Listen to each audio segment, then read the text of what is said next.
பிரியமானவர்களே, இயேசு கிறிஸ்துவின் நாமத்தில் உங்களுக்கு என் அன்பின் வாழ்த்துக்கள். நம்முடைய கண் ஆண்டவர் கொடுத்த ஒரு பெரிய ஆசீர்வாதம். நிறைய காரியத்தை பார்க்கும்போது அதில் நம்ம அட்ராக்ஷன் ஆகிறோம். அதனால்தான் உலகத்தின் காட்சிகள் நிறைய பேரை மயக்கியும் எடுக்கிறாரு.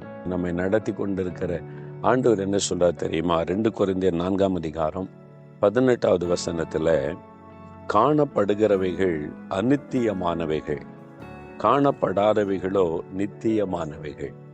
அதாவது நம்ம கண்ணால பார்க்குறோம் பாருங்க, அது நிலையானதில்லை, அழிஞ்சிரும். ஒரு நாள் இயேசு வரும்போது இந்த உலகம் முழுவதும் அழிந்து புது உலகம் சிருஷ்டிக்கப்படும். அப்போ இது நிலையானதில்லை.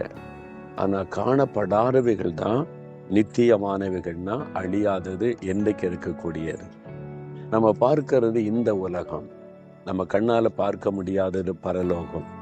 பரலோகத்தின் தேவன், பரலோகத்துல தேவன் நமக்காய் கட்டி கொண்டிருக்கிற வீடு, பரலோகத்தினுடைய மகிமை, அதை நம்ம இந்த மாம்ச கண்களால பார்க்க முடியாது. ஆனா அதுதான் நிலையானது. நம்ம இந்த உலகத்துல மறிச்சா அங்கதான் செல்ல போகிறோம், அங்கதான் நித்திய காலமாய் வாழ போகிறோம்.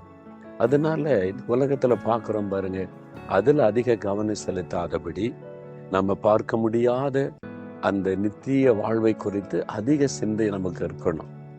அந்த வாழ்க்கைக்கு போவதற்கு தான் இந்த வாழ்க்கையை ஆண்டவர் தந்திருக்கிறார்.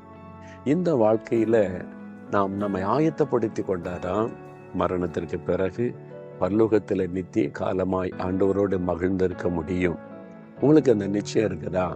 நான் இன்னைக்கு மரிச்சா இயேசுவோட பரலோகத்துல இருப்பேன், அங்கதான் எனக்கு நிரந்தரமான வீடு இருக்குது அப்படின்ற நினைவு உங்களுக்கு இருக்குதா?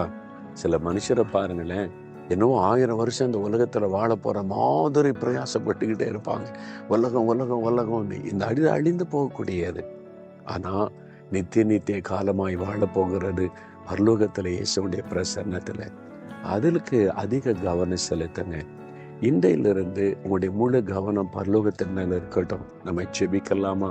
ஆண்டவரே, இந்த உலகம் உலகம் உலகம்னு சொல்லி இந்த அழிந்து போகிற இந்த உலக காரியத்தையே நான் நோக்கி கொண்டிருக்காம, எனக்காக நீங்க ஆயத்தப்படுத்தி வைத்திருக்கிற பரலோகத்தை நான் நினைக்கணும், அதை தியானிக்கணும், அதற்கு ஆயத்தப்படணும். அதுக்கான ஒரு இருதயத்தை எனக்கு தாங்க. இதை கேட்கிற இந்த மகனுக்கு, இந்த மகளுக்கு, இந்த பெற்றோருக்கு, இந்த பிள்ளைகளுக்கு எல்லாம் ஆண்டவரை அழியாத அந்த நித்திய வாழ்வை குறித்த சிந்தனையை தாங்க. நாங்கள் என்றென்றைக்கும் இயேசோடு மகிழ்ந்திருக்கிற அந்த வாழ்க்கையை எங்களுக்கு கொடுக்க எங்களை ஆயத்தப்படுத்தும். அதற்காக ஒப்பு கொடுக்கிறோம். இயேசுவின் நாமத்தில் ஜெபிக்கிறோம் பிதாவே. ஆமேன், ஆமேன்.